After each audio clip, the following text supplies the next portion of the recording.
चलो, welcome to the 8th lecture of IUPAC nomenclature. Lecture शुरू करने से पहले वीडियो को, चैनल को सब्सक्राइब करो, ठीक है। लाइक करना है या नहीं ये आपके ऊपर है, लेकिन सब्सक्राइब करो, वो इम्पोर्टेंट है, क्योंकि 1000 सब्सक्राइबर होने के बाद हमको लाइव लेक्चर्स लेने की परमिशन मिलती है यूट्यूब से, वो बहुत ही इंपॉर्टेंट है हमारे लिए। ओके, और सब्सक्राइब करने के लिए खुद कर सकते हो, अपने दोस्तों को, अपने भाइयों को, बहनों को भी वीडियो सेंड करो, उनको सब्सक्राइब करने के लिए करो, ठीक है, बहुत इंपॉर्टेंट है। तो चलिए, हम सब्स्टिट्यूएंट के बेसिस पर क्या कर रहे थे, जो चेन है उसको नंबर दे रहे थे। अब चेन को नंबर देने के बाद हम क्या करेंगे, देखेंगे एक स्पेशल टाइप का सब्स्टिट्यूएंट, उसे कहते हैं कॉम्प्लेक्स सब्स्टिट्यूएंट। कॉम्प्लेक्स सब्स्टिट्यूएंट ये बेसिकली क्या होता है, ऐसी कोई आपकी कार्बन की चेन है, मैं मान लीजिए ये आपकी मेन पेरेंट चेन है, ठीक है, this is your main parent chain, और आपको यहाँ पे कोई सब्स्टिट्यूएंट है, this are called as substituents, right. तो ये सब्स्टिट्यूएंट और एक आप मान लीजिए ये सब्स्टिट्यूएंट है ये, तो जरा ठीक से देखिए इसको, ये है आपका main parent, this is the main road, और ये इसको ब्रांचेस है, राइट, ये भी ब्रांच है, लेकिन ये ऐसी ब्रांच है जिसको और एक ब्रांच है, सब्स्टिट्यूएंट जिसके ऊपर और एक सब्स्टिट्यूएंट है, उसे हम कॉम्प्लेक्स सब्स्टिट्यूएंट कहते हैं, और इसको बोलते हैं हम simple substituent. This is simple substituent and this guy is called, this whole guy, this whole thing is called what, बोलो क्या बोलेंगे इसको, कॉम्प्लेक्स सब्स्टिट्यूएंट बोलेंगे भैया, राइट, और दीदी, right, complex substituent. So what is the complex substituent, basically complex substituent इस पूरे को बोलेंगे, इसको नहीं, इस पूरे को, सब्स्टिट्यूएंट हैविंग सब्स्टिट्यूएंट, सब्स्टिट्यूएंट और सब्स्टिट्यूएंट हैविंग सब्स्टिट्यूएंट, सब्स्टिट्यूएंट ऐसा सब्स्टिट्यूएंट जिसको और एक सब्स्टिट्यूएंट है, this is called as complex substituent, right. इसके बारे में हम बाद में देखेंगे, अभी तो आपको सिर्फ ये लिख लेना है, इट हैज फर्दर ब्रांचिंग, ऐसा भी आप लिख सकते हो, राइट।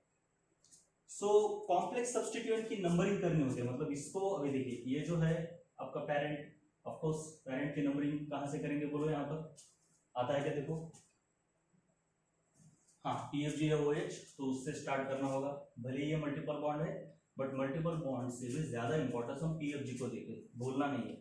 सबसे पहले इंपॉर्टेंस होता है नंबरिंग में PFG को, उसके बाद मल्टीपल बॉन्ड, उसके बाद ट्रिपल बॉन्ड, नहीं कौन, डबल बॉन्ड, उसके बाद बोलो सब्स्टिट्यूएंट, और उसके बाद सब्स्टिट्यूएंट अल्फाबेटिकली, और चेन सिलेक्शन में डबल बॉन्ड के बाद होती है कार्बन की लेंथ, क्या होती है, कार्बन की लेंथ, लेकिन यहाँ पे कार्बन की लेंथ नहीं होती, सब्स्टिट्यूएंट होता है, उसके बाद अल्फाबेटिकली सब्स्टिट्यूएंट को मानना पड़ता है। तो सबसे पहले PFG को अगर हम मान देते हैं तो 1 2 3 4 5 6 7 8, अब जब हम इसका नाम लिखते हैं तो इस सब्स्टिट्यूएंट को भी लिखना पड़ता है, आपको बाद में पता चलेगा, लेकिन सबसे पहले इसको नंबरिंग देनी होगी। तो सब्स्टिट्यूएंट की नंबरिंग हमेशा it starts from this carbon, the carbon which is directly attached to this parent, it starts from this always, उसमें कोई और रूल नहीं होता, 1 2 3 4। सो आपको यहाँ पे लिखना होगा numbering of substituent, complex substituent, numbering of complex substituent starts from the carbon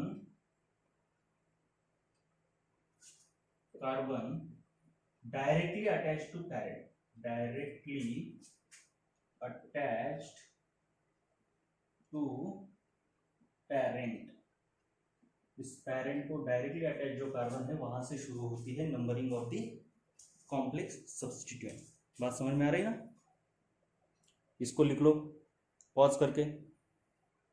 अब हमको आयुपैक नॉमेनक्लेचर की आखिरी स्टेप देखनी है, बहुत ही इंपॉर्टेंट है और डिटेल में होती है, that is naming of the compound. सबसे पहली स्टेप थी हमारी सिलेक्शन ऑफ द PFG, उसके लिए हमने एक टेबल दिया है, पूरा का पूरा टेबल, उसको याद करना है, उसको रटने के लिए मैंने एक ट्रिक भी दी है, क्या दी है, CA, मेरे साथ बोलना है, बोलो CH सिस्टर एंड कॉक्सची अम्मा, नटून आल्या पण कुठून आल्या, अहमदपूरहून, right, this is very important trick.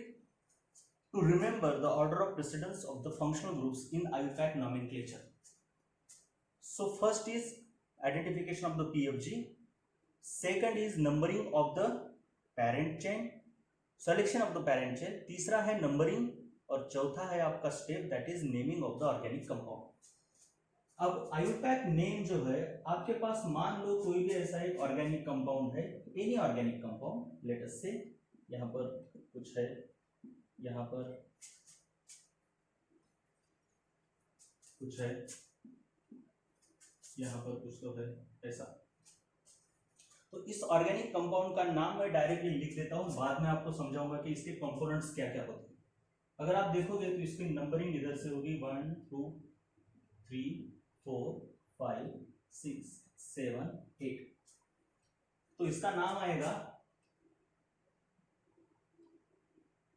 4 bromo.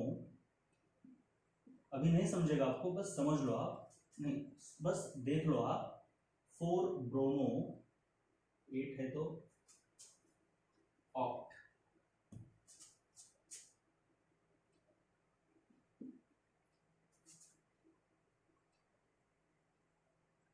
सात नंबर पर इन, 2 नंबर पर ओएल. ऐसा.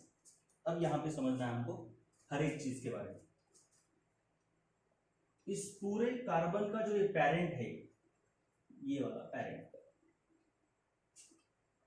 इस पेरेंट में जितने कार्बन हैं, फॉर एग्जांपल यहां पर 8 है, तो उसके लिए ये वर्ड होता है ऑक्ट, और इसे बोलते हैं रूट वर्ड. सबसे पहले ये बात समझनी होगी आपको. क्या ये समझ में आ गई? Root word. अब इसके बाद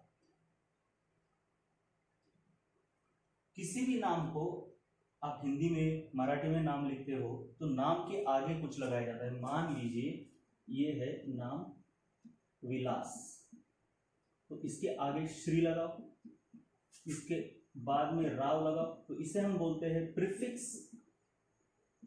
this is the root word, और इसे बोलते हैं सफिक्स. वैसे ही आयुपैक नॉमेनक्लेचर में रूट वर्ड, यहां पे प्रीफिक्स और इसके बाद में सफिक्स होता है. प्रीफिक्स में 2 प्रकार के प्रीफिक्स होते हैं. एक प्राइमरी प्रीफिक्स, पहले सेकेंडरी प्रीफिक्स और बाद में प्राइमरी प्रीफिक्स.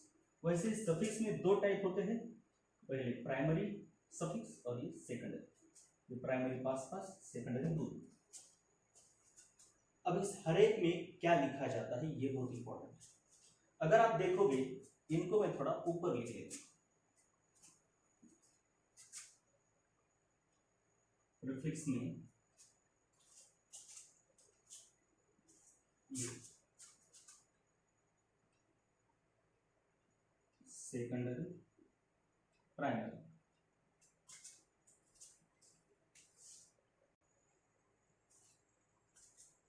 वैसे ही सफिक्स में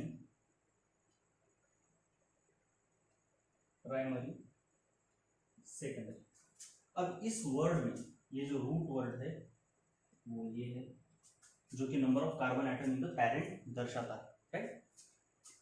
उसके बाद इस रूट वर्ड के आगे ये जो लगे हैं सब्स्टिट्यूएंट्स, वो होते हैं सेकेंडरी प्रीफिक्स. प्राइमरी प्रीफिक्स क्या होता है? जब ये पेरेंट साइक्लिक हो तब उसको साइक्लो बोलते हैं, लेकिन ये साइक्लिक नहीं है तो यहाँ पे वर्ड साइक्लो नहीं आया. अगर ये साइक्लिक होता तो ये 8 कार्बन अगर साइकिल में होते, उसका भी एक एग्जांपल लूंगा मैं, तो इसे ऑक्ट की जगह पर साइक्लो ऑक्ट लिखा जाता. तो उस साइक्लो को प्राइमरी प्रीफिक्स बोलते हैं, लेकिन यहां पे वो नहीं है. उसके बाद ये नामों को तो छोड़ दो, ये जो नंबर्स है, ये नंबर्स तो उनके लोकेंट्स होते हैं, उनको पकड़ा क्या और नहीं पकड़ा क्या फर्क नहीं पड़ता. इनको लोकेंट्स कहते हैं, वो मैंने बताया ऑलरेडी. ये जो है, जो बताता है कि ये अल्कीन है, मतलब डबल बॉन्ड है या ट्रिपल बॉन्ड है या सिंगल बॉन्ड है. ई सिंगल बॉन्ड सभी है तो एन, ट्रिपल बॉन्ड एक आध है तो वाई एन ई. इसके बारे में डिटेल में हम बाद में देखेंगे.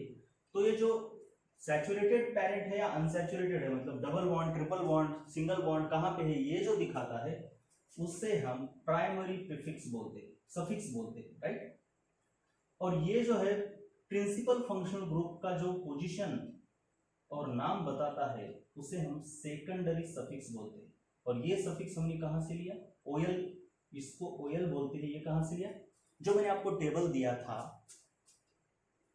उस टेबल में OH के लिए सफिक्स ओएल रहता है, ये मैंने बताया था। ऑर्डर ऑफ प्रेसिडेंस का वो टेबल निकालो, मैंने बोला था, बाद में पता चलेगा।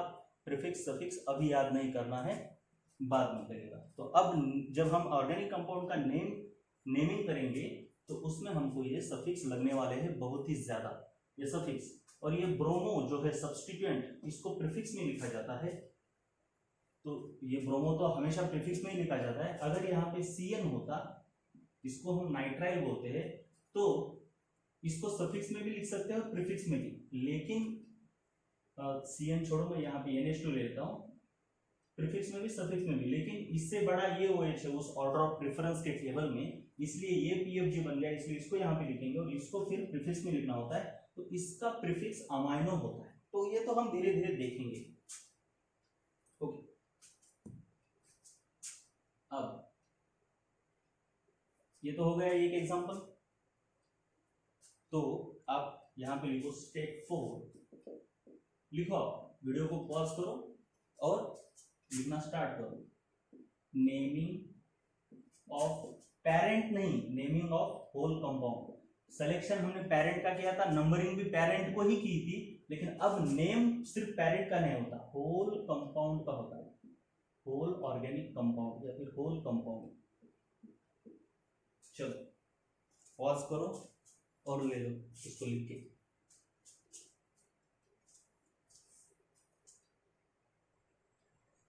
अब इस कंपाउंड को हम नेम देते हैं। अभी तो प्रैक्टिस शुरू नहीं की है हमने, ये बस मैं आपको समझा रहा हूं कि प्रीफिक्स सफिक्स कहां पे होता है। तो इसका नाम आता है, मैं डायरेक्टली लिख देता हूं, आपको इसकी अभी जरूरत नहीं है। ये दोनों फंक्शनल ग्रुप है, इन दोनों में से प्रिंसिपल ये नहीं, ये है जो कि कीटोन है। तो यहां से नंबरिंग स्टार्ट होगी 1। अब उसके बाद ये तो सब्स्टिट्यूएंट बन गया, ये भी सब्स्टिट्यूएंट बन गया, इसलिए इसको इंपॉर्टेंस नहीं आएगा, इंपॉर्टेंस आएगा इसको। 1 2 3 4 5। अब ये फंक्शनल ग्रुप नहीं है, रिएक्शन के लिए फंक्शनल ग्रुप है, लेकिन आईयूपैक नॉमेनक्लेचर में अब ये सब्स्टिट्यूएंट बन गया। तो ये दोनों सब्स्टिट्यूएंट हमको नाम के पहले लिखने होते हैं। तो 5 मेन ये पेरेंट है, तो इस पेरेंट के 5 लोग हैं, तो 5 लोगों के लिए रूट वर्ड है पेंट।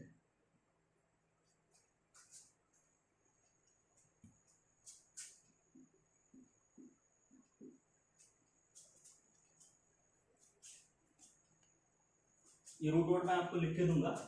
इस रूट वर्ड के आगे प्रीफिक्स होते हैं जो कि ये सब्स्टिट्यूएंट के लिए लिखे जाते हैं, 1 और 2, 2 सब्स्टिट्यूएंट है। अब इसका नाम है इथाइल और इसका नाम अगर सफिक्स में है तो ओएल है, लेकिन प्रीफिक्स में है तो इसका प्रीफिक्स लिखना होता है। मैंने टेबल में दोनों दिए हैं, किसी भी फंक्शनल ग्रुप का सफिक्स भी दिया है और प्रीफिक्स भी दिया है। जब ये सब्स्टिट्यूएंट होता है तो ये प्रीफिक्स में आएगा, जब ये फंक्शनल ग्रुप PFG होता है तो ये सफिक्स में आएगा। तो अब ये है इंपॉर्टेंट, तो ये सफिक्स में आ गया, तो ये प्रीफिक्स में जाएगा, राइट। तो प्रीफिक्स में इसका प्रीफिक्स यूज करना है, तो प्रीफिक्स है इसका हाइड्रोक्सी। अब ये E छोटा है, H बड़ा है डिक्शनरी में, बाद में बताऊंगा मैं उसके रूल। अब तो बस मैं आपको बेसिक नॉलेज दे रहा हूं। तो इथाइल है 5 नंबर पर, सो 5 इथाइल। पहला वर्ड हमेशा कैपिटल होना चाहिए। उसके बाद 4 नंबर पर OH के लिए सफिक्स ओएल है लेकिन प्रीफिक्स हाइड्रोक्सी है। उसके बाद कोई स्पेस नहीं होता, कंटिन्यूअस नाम होना चाहिए, हाइड्रोक्सी पेंट। और ये 2 नंबर पर ईन। और उसके बाद 1 नंबर पर ओन। और यहाँ पे एक छोटी सी बात रहेगी, नंबर के दोनों तरफ वॉवेल नहीं रहेगी, तो ये इधर वाला वॉवेल काटना पड़ता है। पिछले वाला जो एग्जांपल था उसमें भी इसके इधर वाला वॉवेल काट दो। तो यहाँ पे मुझे यही बताना है, अगर आप देखोगे तो ये नाम भी इसी फॉर्मेट में आता है, prefix root word suffix, right. Prefix में दो है ओ। अब यहां बहुत इंपॉर्टेंट चीज है, क्या चीज है, ये पेंट है लेकिन ये साइक्लिक कंपाउंड है, इसलिए तो एग्जांपल लिया, इसलिए इसको पेंट नहीं, इसको साइक्लोपेंट बोलेंगे। तो इसका नाम आएगा साइक्लोपेंट 2 in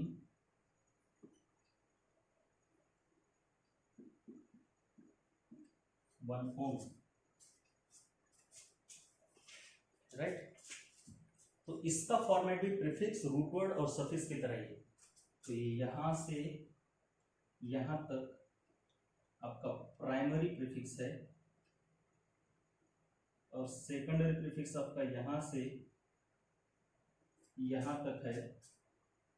उसके सिर्फ साइक्लो, साइक्लो होता है आपका सेकेंडरी सफिक्स। ये तो है आपका यहां से, ये जो मेन है ये है आपका रूट वर्ड पेंट। सफिक्स में प्राइमरी सफिक्स आपका ये है और सेकेंडरी सफिक्स आपका, राइट। चलो इसको भी लिख लो।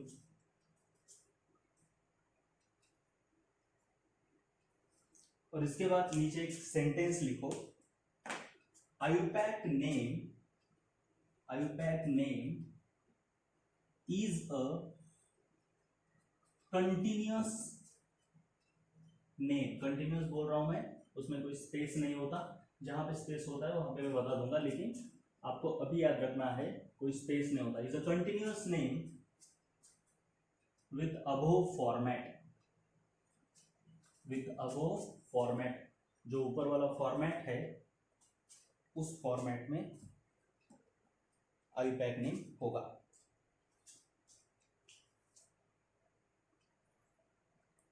तो अब नीचे लिखो आप, rules for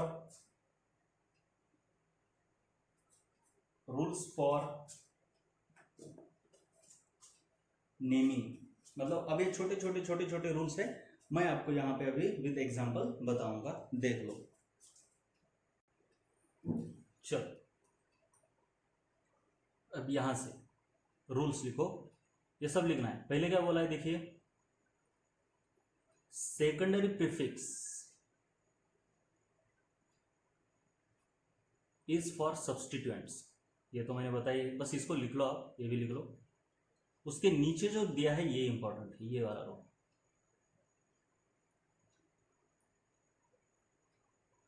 substituents are arranged alphabetically.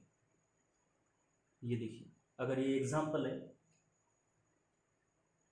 तो इसके सब्स्टिट्यूएंट्स को मैंने लिखा है यहां पर, ये है OH,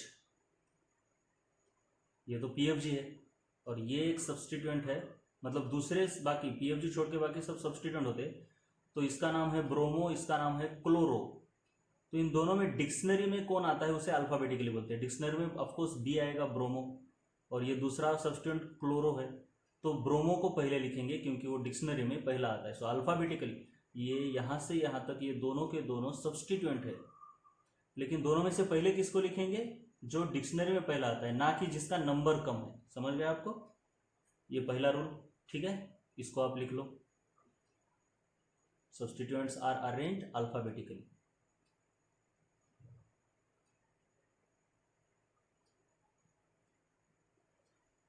राइट। अब सेकंड रूल क्या कहता है कि प्रीफिक्सेस लाइक, पढ़ लो इसको, prefixes like iso neo are considered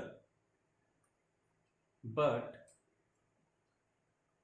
secondary tertiary are not considered. मतलब नाम लिखते वक्त, अल्फाबेटिकल ऑर्डरिंग करते वक्त, अगर किसी के नाम में आइसो और नियो है तो उसको नाम का पार्ट समझा जाता है, लेकिन टर्शियरी सेकेंडरी को नाम का पार्ट नहीं समझा जाता। फॉर एग्जांपल ये एग्जांपल है, ठीक है, ऐसा कोई कंपाउंड है, तो इसमें अगर आप देखोगे तो ये इथाइल ग्रुप है, ये सभी सब्स्टिट्यूएंट है।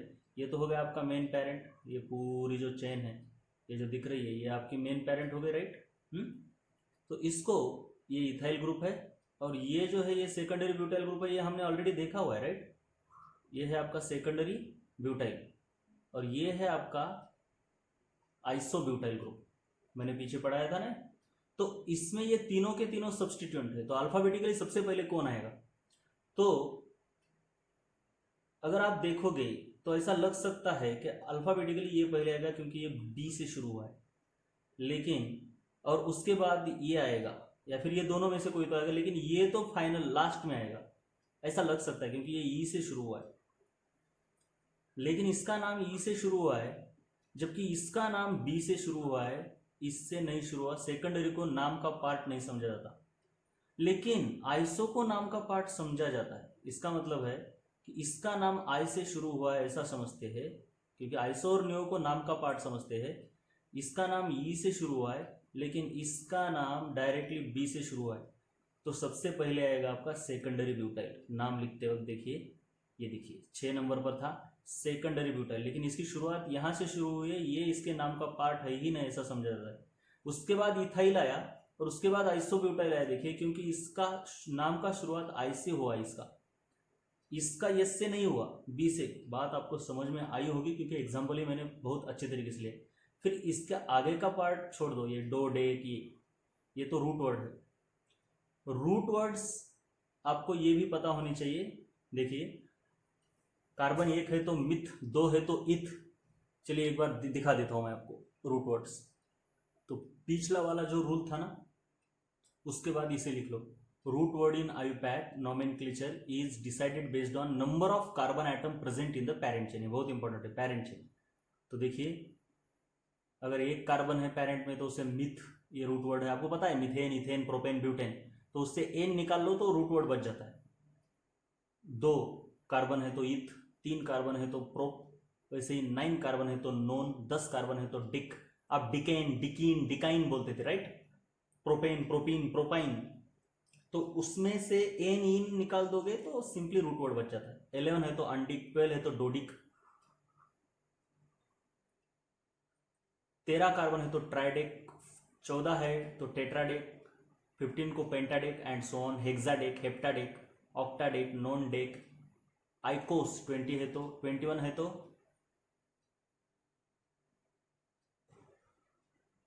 इसने गलत लिखा है शायद,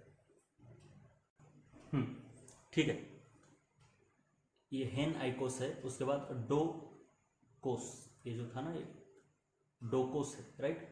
इस पूरे को लिख लो आप, पॉज करो और लिख लो।